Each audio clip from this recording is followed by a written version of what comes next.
বাংলাদেশ সেনাবাহিনীর শিক্ষা প্রতিষ্ঠান আছে প্রয়াস, এর বাইরেও আমাদের বেসামরিক এবং খুব কষ্ট করে যারা সেই সিলেট বলেন, রাজশাহী বলেন, কুড়িগ্রাম বলেন, অথবা ঢাকা বলেন, ময়মনসিংহ বলেন, বিভিন্ন জায়গায় প্রতিবন্ধী অর্থাৎ অটিজম সহ অন্যান্য বিষয়ে আমাদের বেশ কিছু ধরনের সীমাবদ্ধতা সম্পন্ন আমাদের ছেলেমেয়েরা আছে, এবং সেই সংখ্যাটি কিন্তু খুব কম না।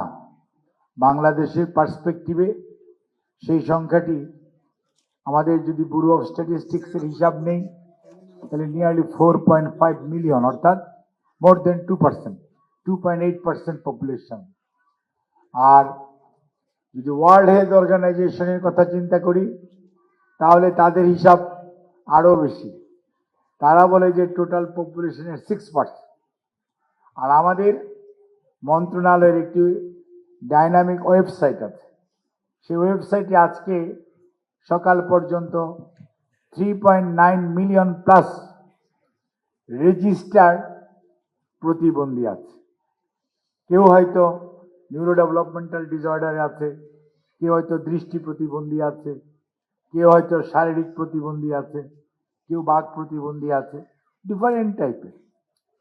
কাজে এইটা কিন্তু বাংলাদেশের পপুলেশন যদি 180 মিলিয়ন হয়, তার যদি 2% বলি আর 6% বলি, যেই পার্সেন্টেজ ওয়াইজ আমরা হিসাব করি না কেন, এটা বিরাট পপুলেশন।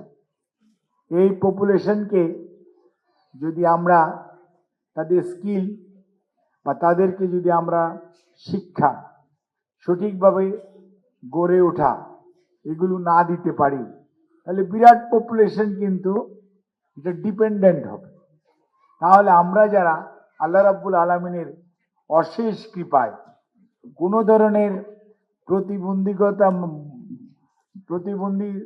অবস্থার মধ্যে আমরা নেই, কথা বলতে পারছি, চোখে দেখছি, হেঁটে যেতে পারছি, এবং আর্টিকুলেট করার ক্ষমতা আল্লাহ রাব্বুল আলামিন দিয়েছে।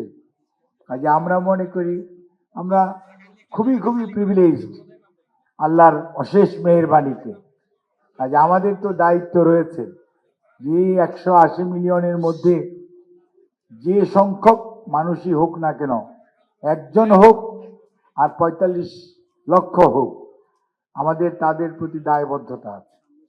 এবং বর্তমান সরকার, বিশেষ করে আমাদের মাননীয় প্রধানমন্ত্রী জনাব তারেক রহমান, উনি একটি মানবিক বাংলাদেশ গড়ার জন্য যে দৃঢ় প্রত্যয় নির্বাচনের পূর্বে জনগণের কাছে উপস্থাপন করেছেন আমাদের নির্বাচনী ইশতেহারের মাধ্যমে, সেটার মধ্যে আমাদের যে সমস্ত কর্মসূচিকে আমরা প্রাধান্য দিয়েছেন উনি, তার মধ্যে বিশেষভাবে এই যে জনগোষ্ঠী যাদের প্রতি একটু সহানুভূতি, তাদেরকে একটু শিক্ষা এবং তাদেরকে বিশেষ ধরনের দক্ষতা অর্জনে যদি আমরা সহায়তা করি, তাহলে এই মানুষগুলোই হয়তো একজন চোখে দেখে না, কিন্তু তার হাত, তার ব্রেন অনেক বেশি কাজ করে।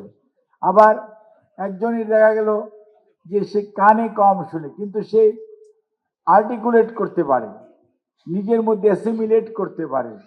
সে কিন্তু এআই এ, আর্টিফিশিয়াল ইন্টেলিজেন্সে অনেক অনেক ভালো রোল প্লে করতে পারবে।